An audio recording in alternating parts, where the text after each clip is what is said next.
Hello बच्चों। तो हम बात कर रहे हैं अभी अपना सीए फाउंडेशन की, जिसमें हम पढ़ रहे हैं बिजनेस लॉ। बिजनेस लॉ में हमारे पास चल रहा है इंडियन कॉन्ट्रैक्ट एक्ट, जिसमें हम स्टडी कर रहे हैं unit number 4, performance of a contract.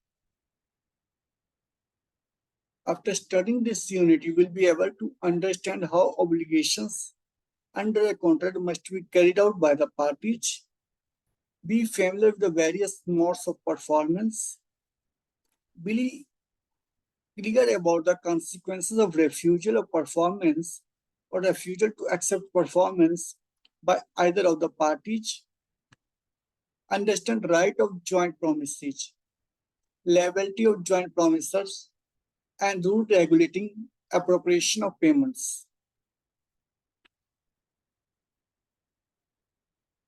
अब ये सब चीजें हम अभी पढ़ने वाले हैं।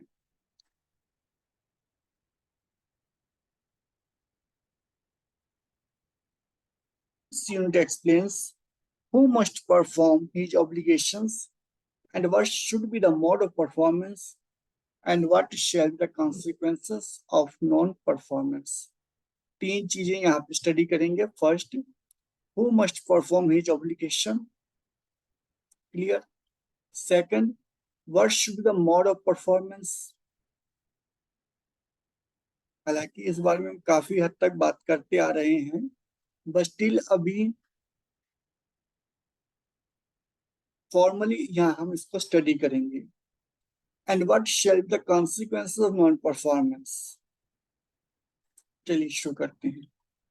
Obligations of the party to contract, section 37. The party to a contract must either perform or offer to perform. यहाँ दो चीजें हैं, must either perform or offer to perform.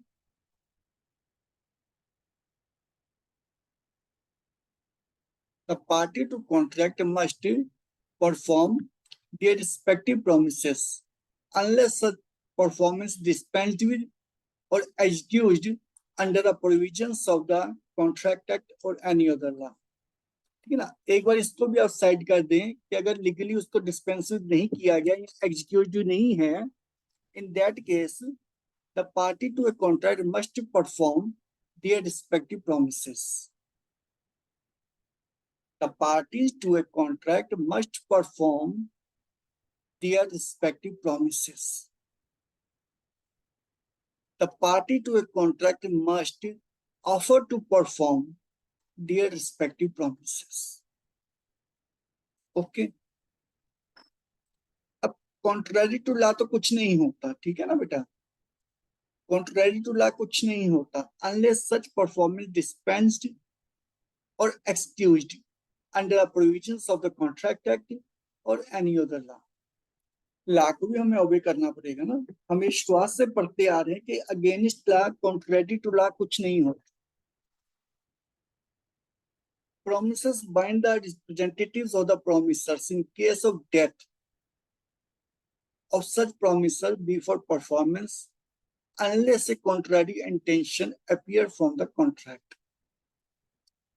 Normal way में अगर मान लीजिए जैसे यहाँ पर बताया है कि the party to contract must perform their respective promises, या the party must offer to perform their respective promises, but in unfortunate event किसी एक प्रोमिसर की डेथ हो जाती है, in that case promises bind the representatives of the promiser, ठीक है ना। Again, unless a contrary intention appears from the contract. अब यहाँ पर इस लाइन का क्या मतलब है। फॉर एग्जाम्पल देखो, अभी आप कॉन्ट्रैरी वाली लाइन को छोड़ दें तो सीधे सीधे आप समझ सकते हैं कि party must perform their promise और offer to perform their promise.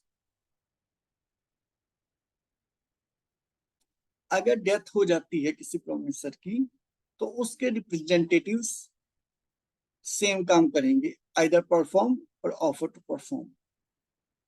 बात खत्म, सिंपल फंडा। अब बात आती है कि unless A contrary intention appears from the contract का क्या मतलब होगा। यहाँ तो हम लोग इजिली समझ गए कि भाई ला ही उसको डिस्पेंस कर दिया, या इसको भी छोड़ो, ला ने किसी बात से उस चीज को रिपील कर दिया, या कोई ऐसा ला आ गया कि वो काम अभी नहीं हो सकता, पर सो रीजन देर में भी, ठीक है ना, मैनी रीजन देर में भी। तो जहां ला की बात आ गई तो हम उस ला को रिस्पेक्ट करेंगे। अब यहाँ पर इसका क्या मतलब है, unless A contrary intention appear from the contract. अगर आपको इतना समझ में आ गया तो फिर आगे का बहुत ही सिंपल है, बहुत इजी है। अब मान लीजिए यहाँ पर कॉन्ट्रैक्ट था कि आप 100 किलो शुगर सप्लाई करेंगे, तो इस केस के अंदर ये रिस्पॉन्सिबिलिटी जो रिप्रेजेंटेटिव्स हैं उनको परफॉर्म करनी पड़ेगी। लेकिन अगर कॉन्ट्रैक्ट था कि कोई सिंगर किसी पिक्चर में गाना गाएगा, तो बिफोर सिंगिंग द सॉन्ग, भगवान ना करे अनफॉर्चुनेट इवेंट में सिंगर की डेथ हो जाती है, इस केस के अंदर उसका बेटा हो सकता है ड्राइवर हो, उसका बेटा हो सकता है डॉक्टर हो, उसको सिंगिंग का कुछ नहीं आता, वो सरगम होती है वो सरगम भी नहीं गा सकता, उसको सारे गामा भी नहीं आता, तो कैसे आप उससे गाना गवा लेंगे। ठीक है ना, इस प्रकार की, या कई बार कॉन्ट्रैक्ट में ही लिखा रहता है कि in the case of death क्या होगा, ये सब चीजें कॉन्ट्रैक्ट में लिखी रहती है। या कोई, जैसे हमने सबसे पहले ऊपर पढ़ा था, mister x promises to write a book for a publisher and before writing the book mister x dies, in that case contract का क्या होगा। तो जो बुक राइटिंग है, हो सकता है जो आथर बुक राइटिंग कर रहा है वो डॉक्टर, सॉरी वो आथर LLM हो, मास्टर ऑफ लॉ हो, या उसका अपना कोई बहुत एक्सपीरियंस हो लॉ के ऊपर, इसलिए वो कॉन्ट्रैक्ट एक्ट की बुक लिख रहा है। अब उसके रिप्रेजेंटेटिव जो आए उनको लॉ का कुछ पता ही नहीं, इंडिया के लॉ में, वो इंडिया में रहते नहीं मान लो, तो कैसे बुक लिख के दे देंगे। तो इस प्रकार के बहुत सी दूसरी बातें जो अगर कॉन्ट्रैक्ट में लिखी है तब तो बात ही खत्म हो जाती है। अदरवाइज इस प्रकार से भी, यहाँ हम एग्जाम्पल देखते हैं। A promise delivered goods to be on certain day on payment of 1 lakh rupees. A day before that day, A's representative are bound to deliver the goods to B, and B is bound to pay rupees 1 lakh to A's representatives. Clear है बेटा यहाँ पर।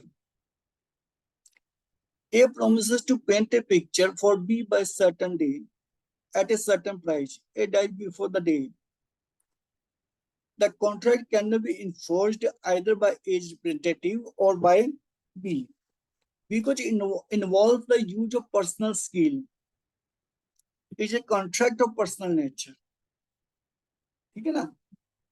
अब ठीक है, B चाहे तो enforce करे, लेकिन बात ही उठती है बी चाहे तो इन्फोर्स कर ले, ठीक है कर ले, लेकिन अब जो ए के रिप्रेजेंटेटिव्स हैं, हो सकता है उनको पेंटिंग क्या ब्रश पकड़ने ना आता हो,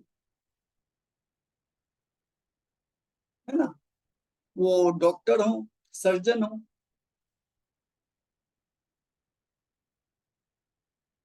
तो कैसे बी भी कितना उल्टा सीधा बी हो जाए तब भी वो कैसे पेंटिंग करवा लेगा उनसे।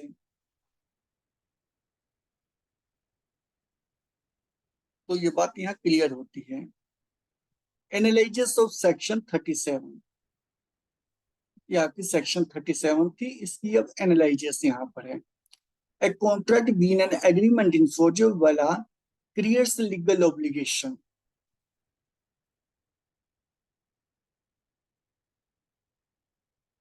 लाइन आपकी बहुत इंपॉर्टेंट है, इस लाइन को आप समझ लें एक बार।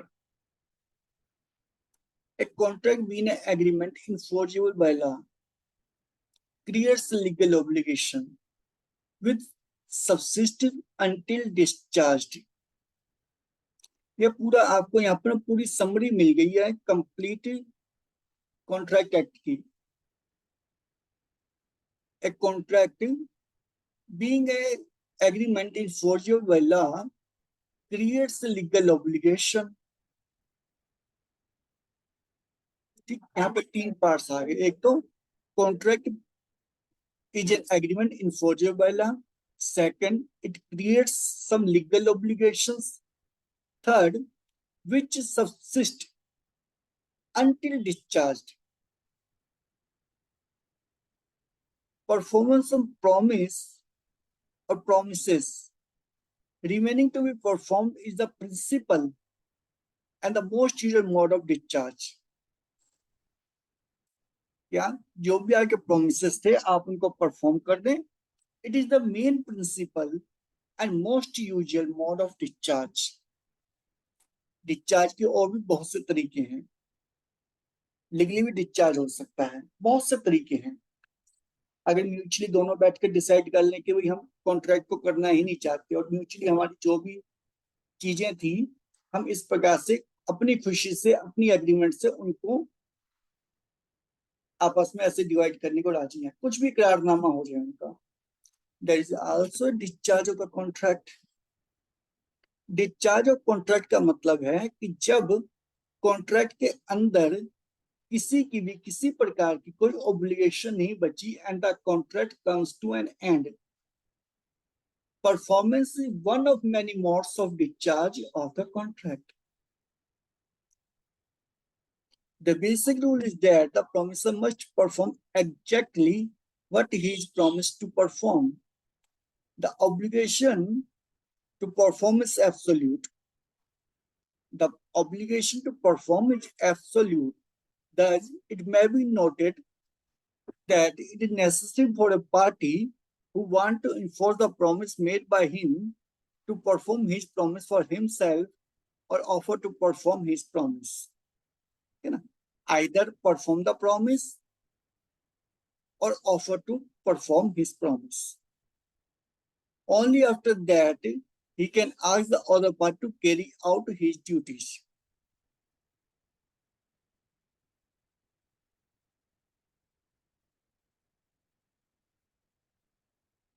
इतना आप नोट कर लो. It is necessary for a party who want to enforce the promise made by him to perform his promise for himself or offer to perform his promise. Only after that he can ask the other party to carry out his promise. This is the principle which is inherent in section 37. Thus, it is the primary duty of each party to a contract to either perform or offer to perform his promise. He is absolved from such responsibility only when, under a provision of law or act of other party to contract, the performance can be dispensed with or excused.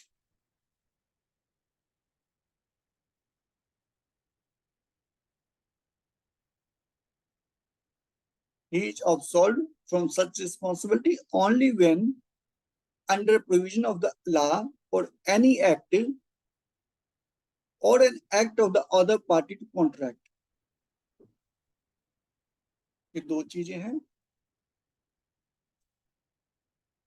Main तो यही है कि an act of the other party to the contract.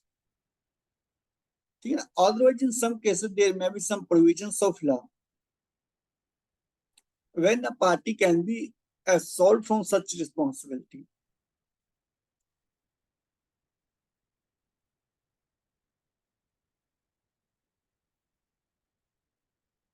Okay.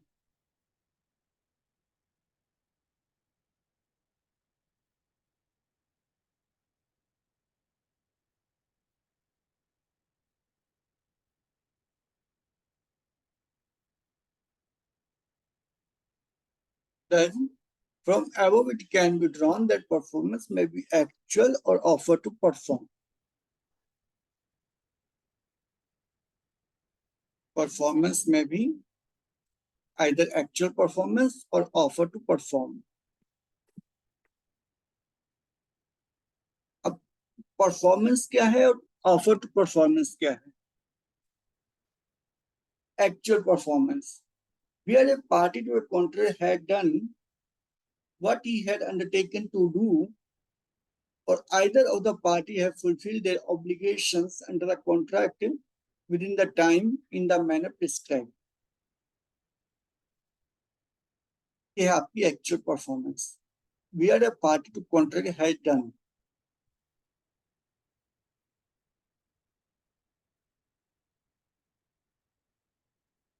what he has undertaken to do, or either of the parties have fulfilled their obligations under the contract within the time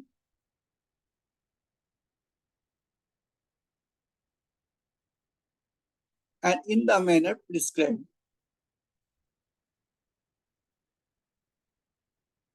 अगर एक ही बंदे की obligation बची तो उसने अपनी obligation कर दी, actually कर दी, या आइदर ऑफ द पार्टीज, अगर दोनों की ऑब्लिगेशन थी, दोनों ने अपनी अपनी ऑब्लिगेशन फुलफिल कर दी within the time and in the manner prescribed. ये इंपॉर्टेंट है. जैसे हम पहले भी देख चुके हैं कि अगर ऑफर में है या पेमेंट एनईएफटी के थ्रू करेंगे, ये हम ऊपर देखे हैं एग्जाम्पल के साथ, इन चीजों को आप याद रखें. अगर लिखा है पेमेंट आप एनईएफटी के थ्रू करेंगे और पेमेंट आप कैश लेकर पहुंच जाती है, चेक के थ्रू पेमेंट कर देते हैं, तो वो आपकी परफॉर्मेंस नहीं मानी जाएगी. Contract is void in that case. तो in the prescribe manner, X borrows ₹5 lakh from Y with promise to be paid after 1 week. X repays the amount on due date. This is actual performance. बात खत्म. पैसा लिया था, 1 महीने बाद देना था, 1 महीने बाद पैसा दे दिया, एक्चुअल परफॉर्मेंस हो गई, बात खत्म.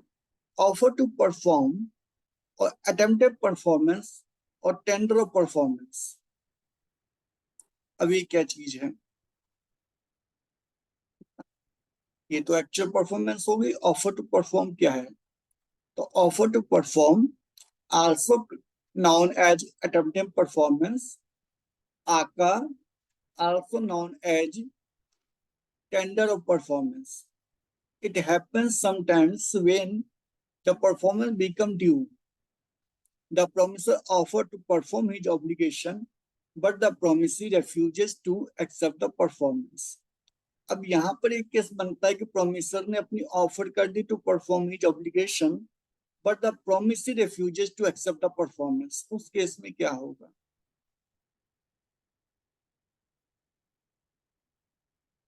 एक बात के साथ साथ एक बात और पैदा हो गई. ऑफर टू परफॉर्म के केस में अगर दूसरी पार्टी परफॉर्मेंस को रिफ्यूज कर देती है तो क्या होगा?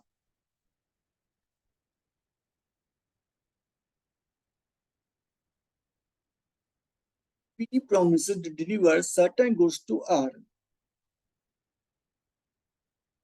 P takes the good to the appointed place during the business hours, but R refuses to take the delivery of goods.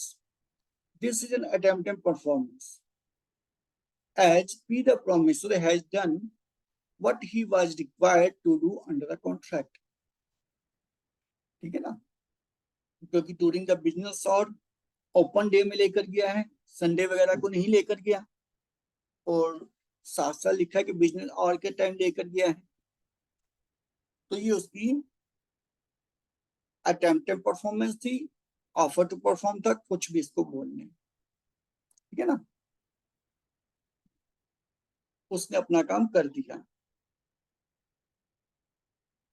भैया आप रेफ्यूज कर रहे हो, उसका काम था आपके यहाँ तक सामान ले आए, अब आप नहीं उठाते, वो आपकी हेडेक है. उसने की जिम्मेदारी ये नहीं कि सामान उठाकर आपको एक्सेप्ट भी करवाएगा. हाँ, अगर मटेरियल गलत है, जैसे ऑर्डर था शुगर का और सप्लाई कर दिया कॉफी, तभी गलत केस हो जाता है. यहाँ ऑफर में था कि प्लास्टिक के कार्टून में सप्लाई होगी और सप्लाई कर दी उसने गत्ते के कार्टून में। वो थोड़े अलग केसेस हो जाते हैं। But here is not such thing. सीधा सीधा लिखा हुआ है, a promise to deliver certain goods to R as per normal business standards. P takes the goods to the appointed place during the business hour, but R refuses to take the delivery of goods. This is an attempted performance, as P the promisor has done what he was required to do under the contract. ये आपकी offered to perform attempted performance और tender of performance है।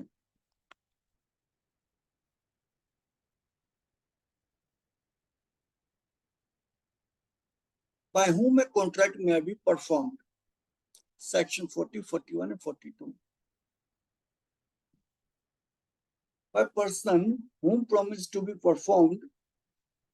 Section 40. अब ये चीज हम already ऊपर पढ़ आए हैं, ठीक है ना। इफ इट अपीयर्स, यहाँ पर हम पढ़ के आए ना ऊपर, ये हम पढ़ आए ऑलरेडी, लगभग कुछ वही चीज दोबारा रिपीटेड है। If it appears from the nature of the case that it was the intention of the party to any contract that any promise contained, it should be performed by the promisor himself. By the promisor himself. If it appears from the nature of the case, अगर contract में लिखा ही हुआ है फिर तो बात ही अलग है, ठीक है ना। अगर कॉन्ट्रैक्ट में ये मेंशन नहीं है, in that case, if it appears from the nature of the case that it was intention of the parties to any contract that any promise content in should be performed by the promisor himself. Such promise must be performed by the promisor. Such promise must be performed by the promisor. In other cases, the promisor or his representative may be employed to a competent person to perform it. आपने मेरे को बोला कि आपको एक specific जगह पर specific form के अंदर 100 किलो शुगर चाहिए, ठीक है। मैंने अपने नौकर को बोला जाकर इनको इस प्लेस पर शुगर दे आओ, और आपने जिस प्रकार से मांगी थी, जिस क्वालिटी की मांगी थी, जितनी मांगी थी, जगह पर मांगी थी, इस टाइम में मांगी थी, वो वहां पर आपको डिलीवरी दे रहा है।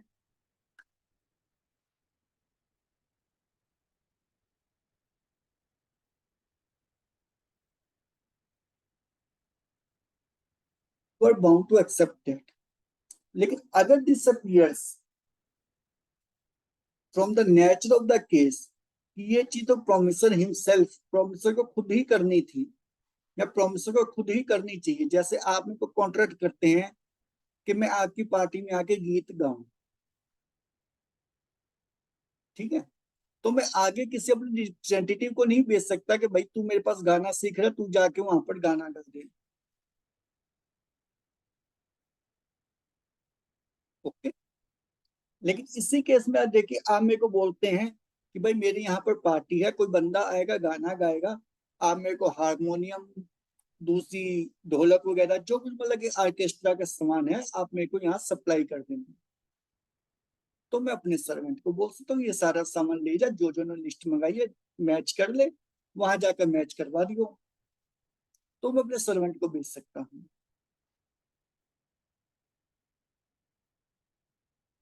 यहाँ कोई दिक्कत वाली बात नहीं, मैंने दोनों एग्जांपल से आपको बता दिया।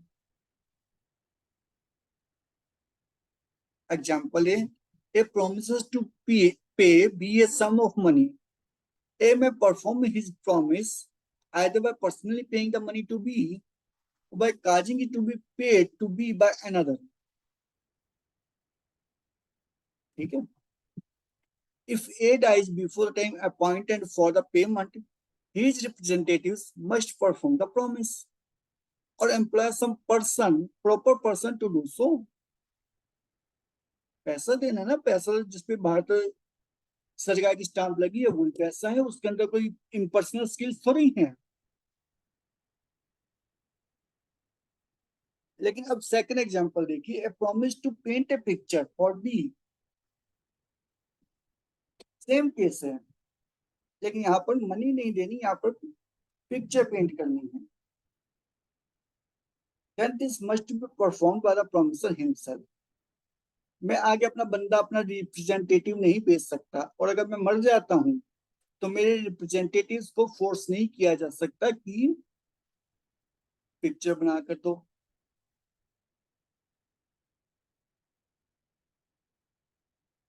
Analysis of section 40।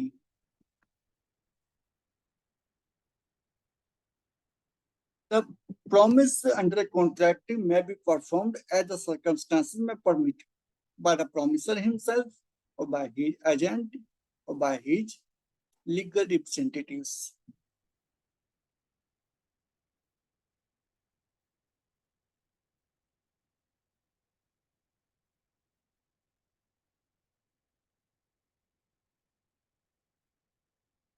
अब हम तीनों केसेस एक बार देख लेते हैं।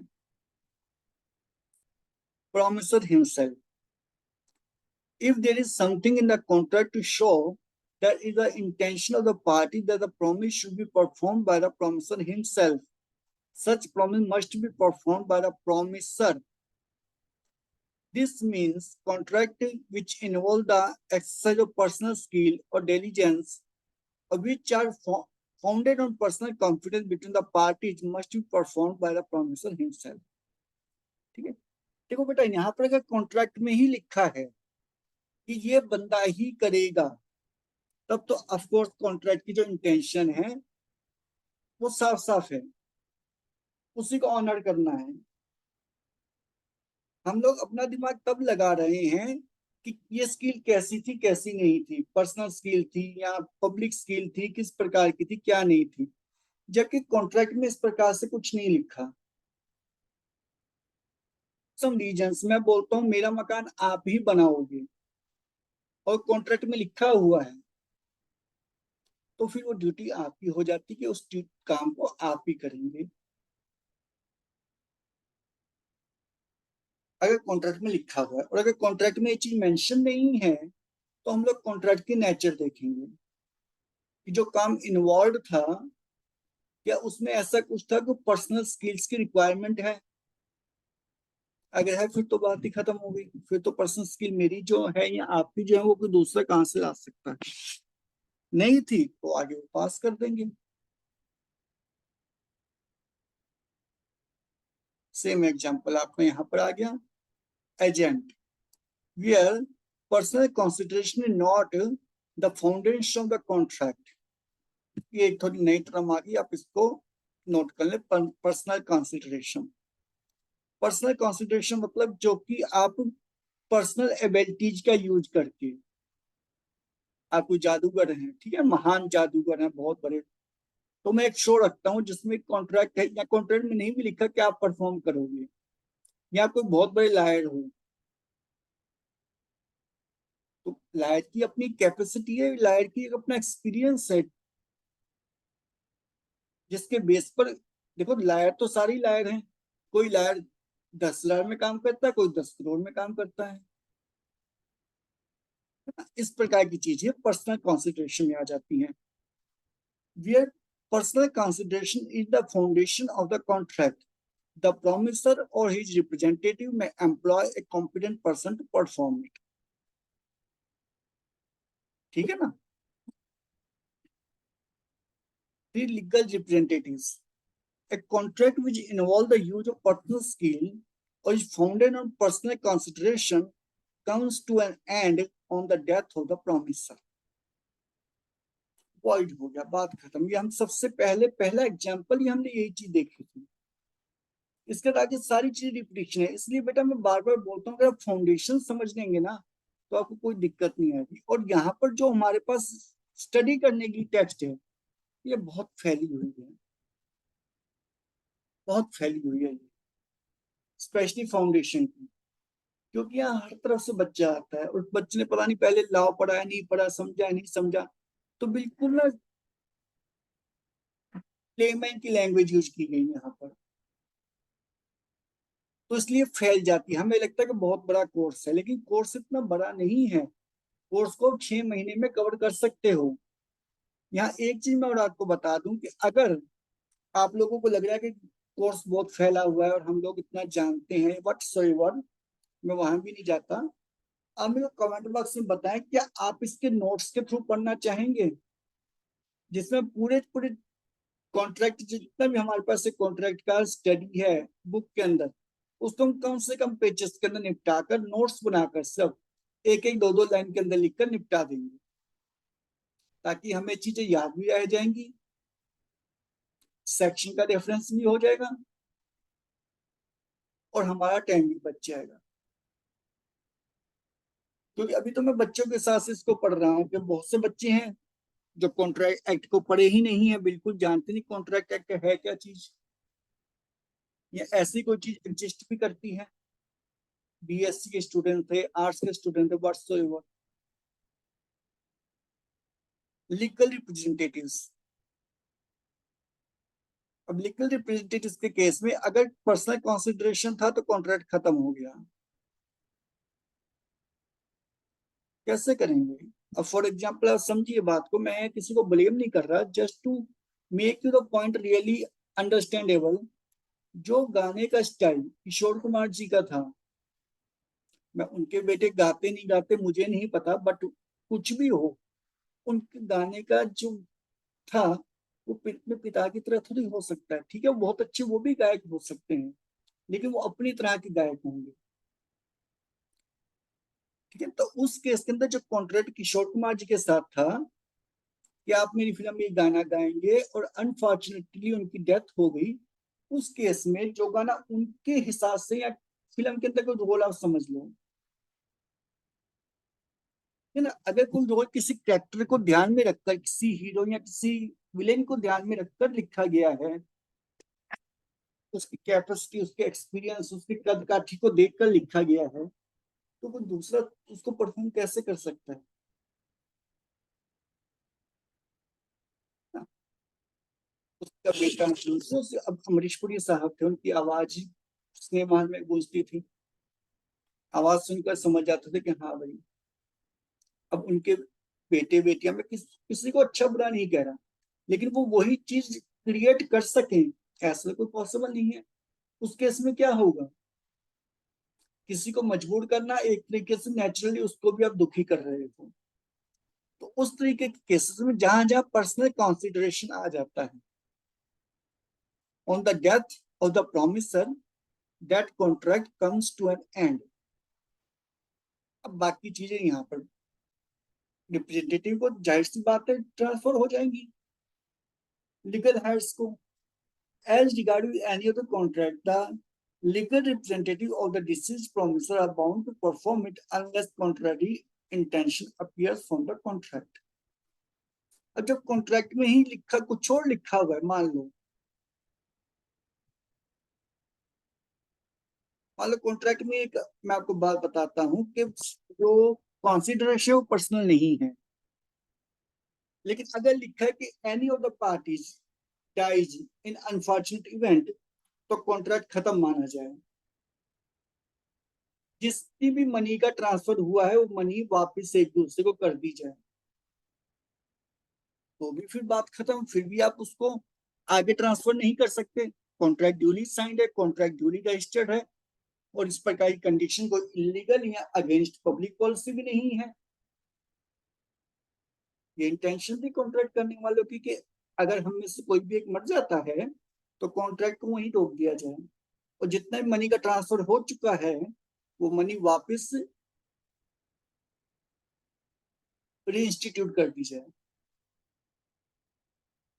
ये हम सारी बातें तब कर रहे हैं जब कॉन्ट्रैक्ट में अदरवाइज कुछ नहीं लिखा। अगर कॉन्ट्रैक्ट में कुछ अदरवाइज लिखा है तो सबसे पहले कॉन्ट्रैक्ट की लैंग्वेज या कॉन्ट्रैक्ट की इंटेंशन को ऑनर किया जाएगा। जब तक और जहां तक कॉन्ट्रैक्ट की इंटेंशन और कॉन्ट्रैक्ट की लैंग्वेज कहीं पर अगेंस्ट पब्लिक पॉलिसी नहीं है, इमोरल नहीं है, अनलॉफुल नहीं है, सब कुछ ठीक है, तो हम लोग पहले कॉन्ट्रैक्ट की लैंग्वेज को, कॉन्ट्रैक्ट के इंटेंशन को ऑनर करेंगे।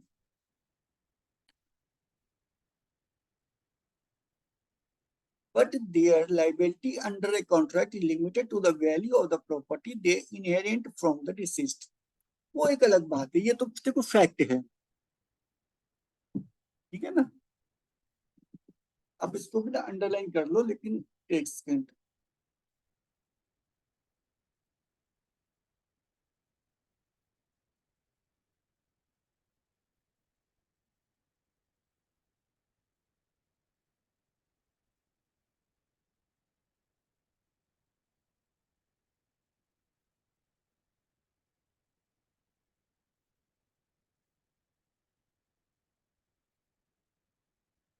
आपका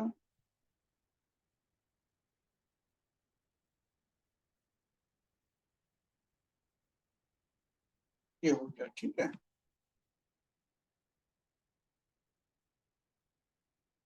यहाँ तक हमारा हो गया। अभी हम दो एग्जांपल ले लें। बस बहुत सिंपल एग्जांपल है बेटा, इसके अंदर कुछ भी नहीं है, आप खुद भी एग्जांपल छोटे छोटे पढ़ सकते हैं। और अगर आपको समझ में नहीं आता तो फिर कमेंट बॉक्स में पूछिए, क्योंकि नॉलेज इसी प्रकार से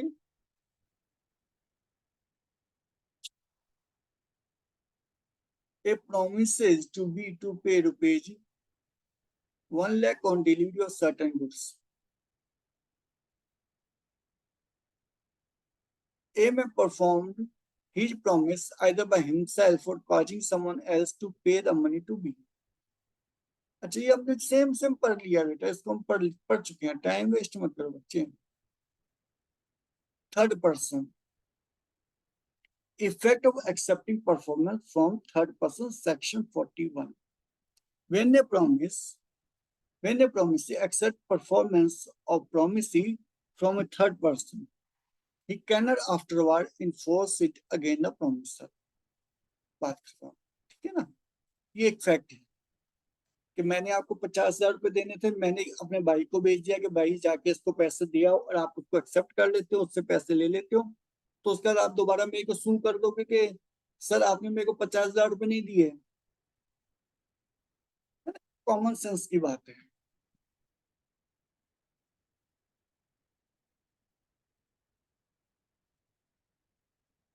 क्योंकि ऊपर हम पढ़ चुके हैं कि कंसिडरेशन में मूव फ्रॉम थर्ड पर्सन,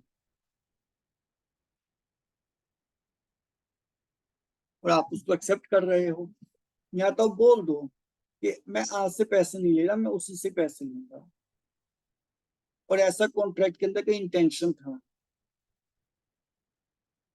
या पेमेंट के वो में सिग्नेचर होने हैं, मेरा अंगूठा लगना है। मेरा भाई तो पेमेंट लेकर आ गया, लेकिन मेरे सिग्नेचर कहाँ से करेगा। अलग अलग कंडीशंस हो सकती हैं एक ही चीज की।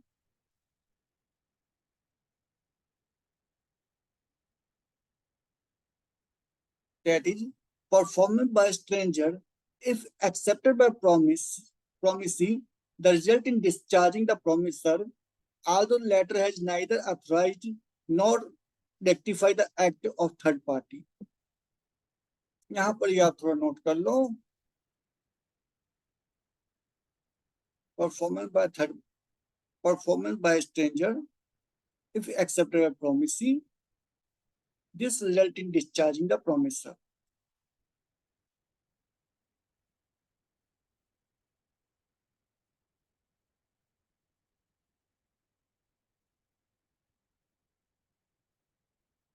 ये पूरी आपकी एक लाइन होगी, अपने आप में एक रूल बन गया, ठीक है ना। एक तरीके से जैसे हम पॉइंट लिखते हैं, although letter has neither authorized nor rectified the act of third party. इस बात से कोई फर्क नहीं पड़ता कि उसने रेक्टिफाई किया या नहीं किया, बात है जो चाहिए था प्रॉमिसी को वो उसको मिल गया और उसने स्वीकार कर लिया। It means the consideration is moved on his intention and he is satisfied by the consideration. तो बेकार की बात को क्यों बढ़ाएं, है ना। Although letter has neither authorized nor rectified the act of third party, इस बात से कोई फर्क नहीं पड़ता। A receives certain goods from B, promising to pay rupees 1 lakh later on. A express his inability to make payment. C, who is known to A, pays 60,000 to B on behalf of A. However, he has not been aware of the payment. Now B is intending to sue A for the amount of 1 lakh rupees.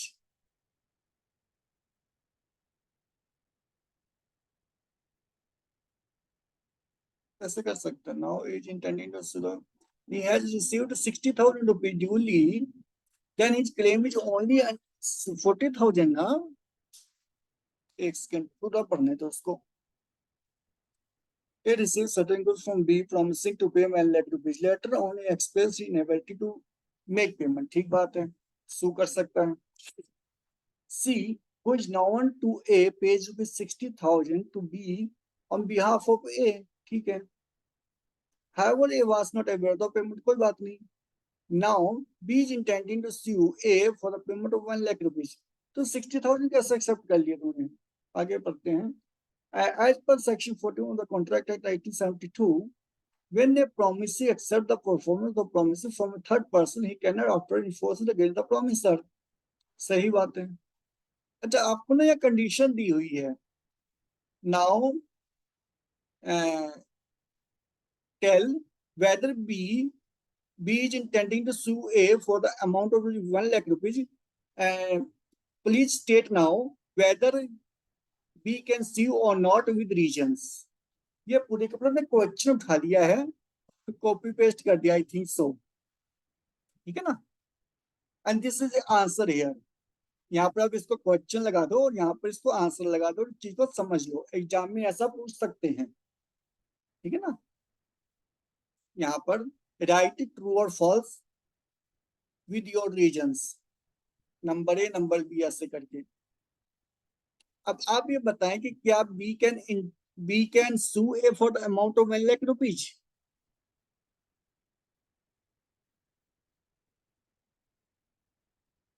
ये मेरे को doubt हुआ. मैंने कहा how he can sue for rupees 1 lakh rupees. Anyways, as per section 41 of the Contract Act 1972, when a promisee accepts performance of the promise from a third person, he cannot after enforce it against the promiser.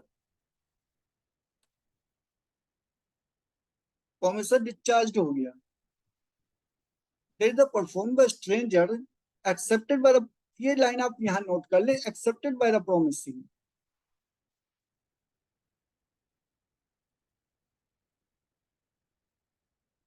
Produces the result of discharging the promiser, although the debtor is neither authorized nor rectified the act of third party. ठीक है ना.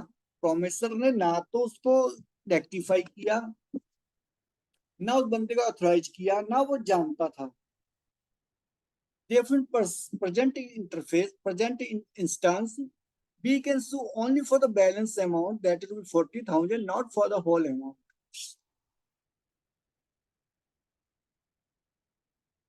बेटा ये कुछ नहीं है.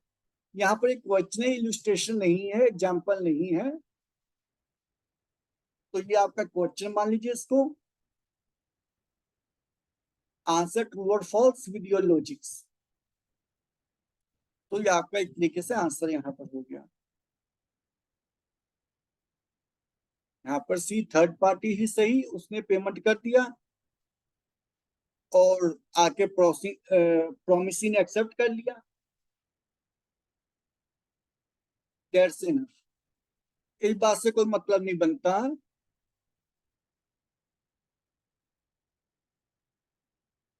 कि उस काम को एथराइज था या नहीं था. ज्वाइंट प्रोमिसर्स. ज्वाइंट प्रोमिसर्स के बारे में क्या यहाँ पर एक सेकंड, टाइम भी कितना हो गया है अभी. ठीक है, आके 45 मिनट्स हो गए हैं. Joint promisors section 42. When 2 or more persons have made a joint promise. ये ऊपर हमने देखा है शायद. Then unless a contrary intention appears by the contract. Again इस लाइन को बार बार नोट करते हैं क्योंकि आपको फंडा बनाएगी.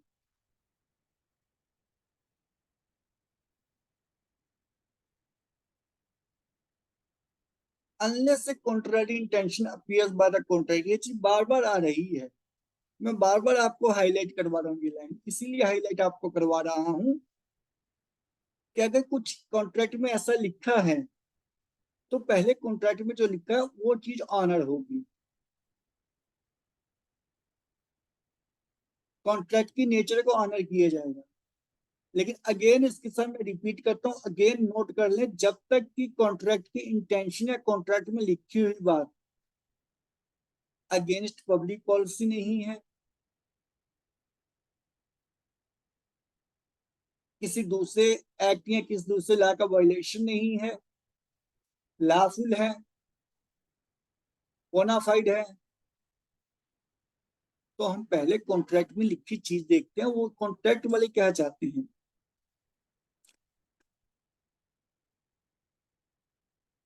All such persons must jointly fulfill the promise। एक बार इस लाइन को मिटा दें, एक बार इस लाइन को मत, येलो लाइन को मत देखें, तो हम इसको क्या पढ़ेंगे, when two or more persons have made a joint promise then all such persons must jointly fulfill the promise। But in a case where something in contrary exists there in the contract, then we will follow as per the written in the contract। ये तभी होगा जबकि contract में कुछ इस प्रकार का proper mention नहीं है, तो कोर्ट कोर्ट भी तो अपना हिसाब लगाएगी भाई अब मेरे हमको क्या करना है। तो ये सेट है, ये रूल्स हैं, ये नियम है जो नॉर्मली फॉलो होते हैं if there is no such solution written in the contract. If any of them dies, of course his legal representative must jointly with the surviving promises fulfill the promise। If unfortunate event all of them die, the legal representatives of all of them must fulfill the promise jointly।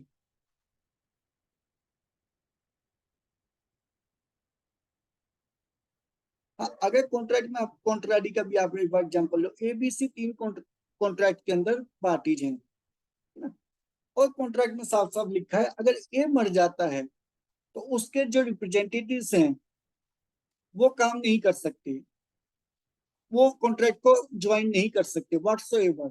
Writing में है और सारे contract के जो parties है उस पर agree upon होते हैं। इन दैट केस एक लीगल रिप्रेजेंटेटिव को आप फोर्स नहीं कर सकते। A and B and C jointly promises to pay 6 lakh rupees to D। Here A, B and C must jointly perform the promise। मतलब सारे अपना 2-2 लाख रुपया सब डालेंगे। If A dies before performance, then his legal representative must jointly with B and C perform the promise, and so on। And if all of three unfortunately die before the performance, then the legal representatives of all must jointly perform the promise। अब यहाँ पर एक case उठता है, अगर किसी का कोई लीगली रिप्रेजेंटेटिव ही ना हो, कोई किसी का आय ही ना हो, उस केस में देखो प्रश्न बहुत उठते हैं, ठीक है ना। अब एक distinction between succession and assignment, एक सेकंड बेटा, एक second. Effect of the official to accept offer of the performance.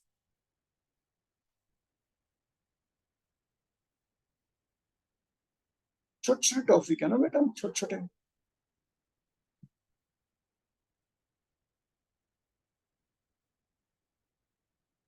कोई दिक्कत नहीं है।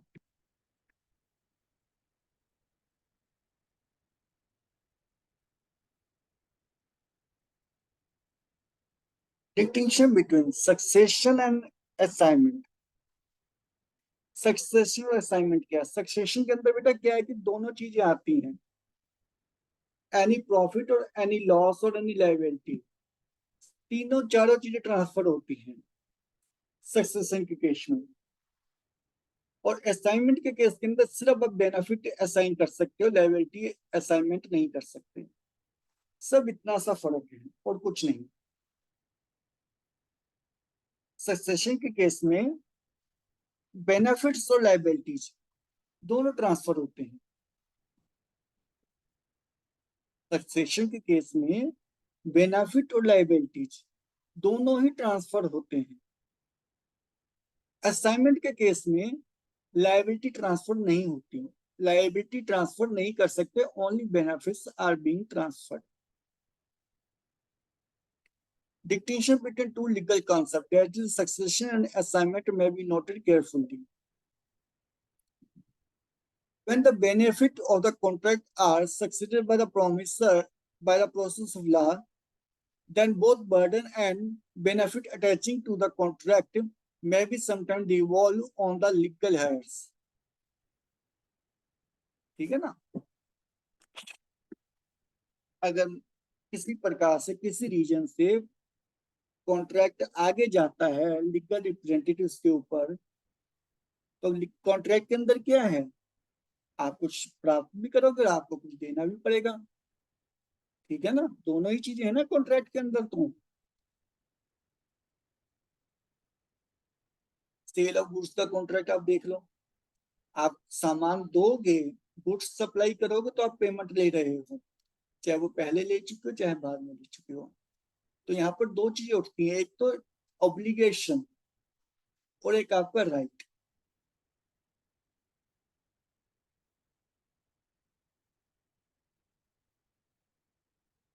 देन बोथ बर्डन कि आपने गुड्स सप्लाई करनी है, बेनिफिट आपको पैसा मिल रहा है, attaching to the contract devolve on the legal heirs।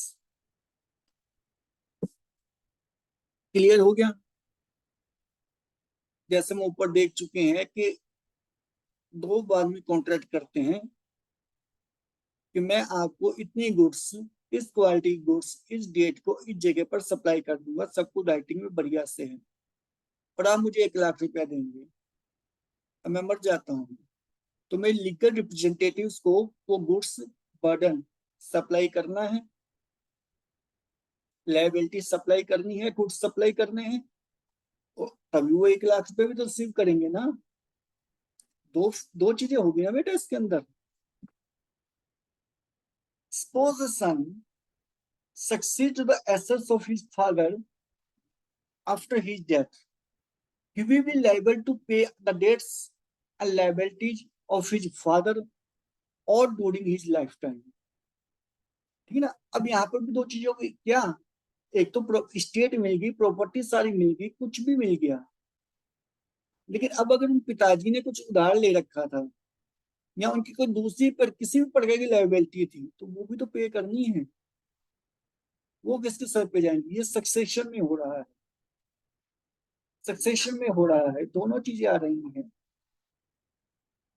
अब यहाँ पर एक चीज हम कंसिडर करते हैं, मान लो जो एसेट सक्सीड हो रही है, आगे आ रही है, ठीक है ना, वो 1 करोड़ रुपए की है, और जो बंदा मर गया उसके बेटे को 1 करोड़ की एसेट्स मिल रही है, स्टेट मिल रही है, लेकिन 100 करोड़ का देनदारियां हैं, उस केस में क्या होगा? उस केस में मैक्सिमम लायबिलिटी जो एराइज होगी बच्चे की, बेटे की, वो 1 करोड़ तक की होगी, उससे ज्यादा नहीं हो सकती। बाकी के 99 करोड़ मुझे नहीं पता कहां से आएंगे, लेकिन वो नहीं देंगे, बेटा नहीं देगा, लीगली बेटा नहीं देगा, क्योंकि यार उसको तो फिर आप दबा दोगे, खत्म होगी कहानी उसकी। तो फिर 1 रुपया उसको टोटल बेनिफिट मिले हैं और 99 करोड़ को अपनी जेब से बेचारा दे रहा है, लेकिन लायबिलिटी जितनी भी पेबल है एज पर लॉ, उतनी लायबिलिटी तो उसको देनी पड़ेगी। But if the debts owed by the father exceed the value of estate inherited by the son, then he would not be called upon to pay the excess। ठीक है ना? In other words, the liability of son will be limited to the extent of the property inherited by him।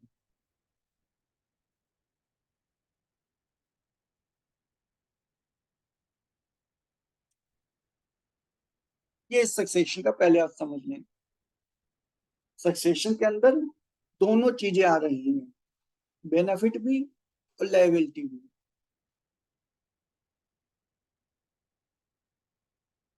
Clear है? लेकिन अब जो liability है उसकी cost जो एसेट आगे ट्रांसफर हुई है लीगल हायर्स को, उससे ज्यादा नहीं हो सकती। मैक्सिमम आप उतना वसूल कर सकते हो लीगल हायर्स से, उससे ज्यादा नहीं, चाहे उसका है या नहीं वो अलग है। लेकिन आप जो भी वसूल कर सकते हो उसकी लिमिट उतनी ही है जितनी की आपकी एसेट की वैल्यू थी। ये कहाँ पहुंच गए हम? ठीक है। In matter of assignment, in case of assignment, however, the benefit of a contract can only be assigned, but not the liability thereon. ये वन वे रोड है। क्या बेनिफिट तो ट्रांसफर कर सकते हो, but you can not transfer the liabilities. This is because when the liability is assigned, the third party gets involved therein. Thus, a debtor cannot relieve himself of liability to creditor by assigning to someone else his obligation to repay the debt.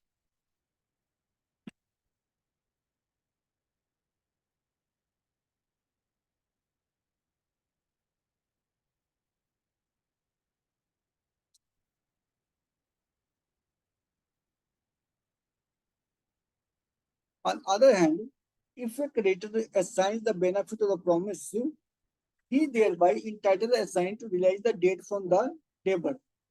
But where the benefit is coupled with the liability, or when a personal consideration has been entered into making the contract, then benefit cannot be assigned.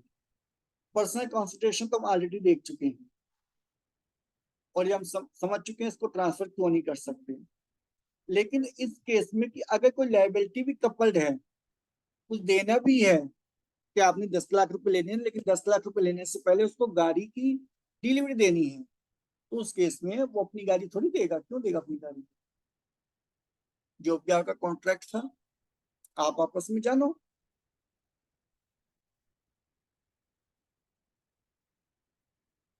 अगर सब पैसा लेने तक की बात है तब तो एक अलग बात होगी, to realise the debt from the debtor, यहाँ तक तो ओके है। But where the benefit is coupled with the liability,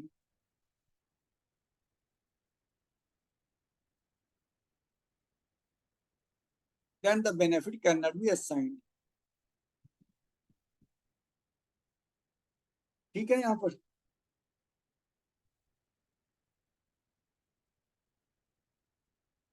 assignment के केस में जहां तक बेनिफिट की बात है आप असाइन कर सकते हैं, लेकिन लायबिलिटी आप असाइन नहीं कर सकते। सक्सेशन के केस में दोनों चीजें अपने आप सक्सीड हो रही हैं, दोनों चीजें ट्रांसफर हो रही हैं, लायबिलिटी भी और आपकी बेनिफिट भी। But liability should not be more than the value of the benefit.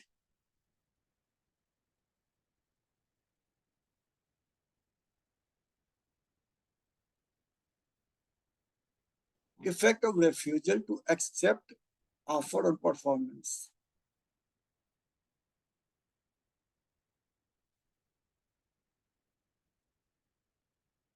छोटे छोटे हैं सारे, पढ़ा देते हैं बेटा। 1 घंटा हुआ है, बताओ। 1 घंटा हो चुका है, बताओ जल्दी बताओ। अब आगे कंटिन्यू करना है कि दूसरे वीडियो में कंटिन्यू करें? फटाफट जल्दी बोलो बेटा सारे।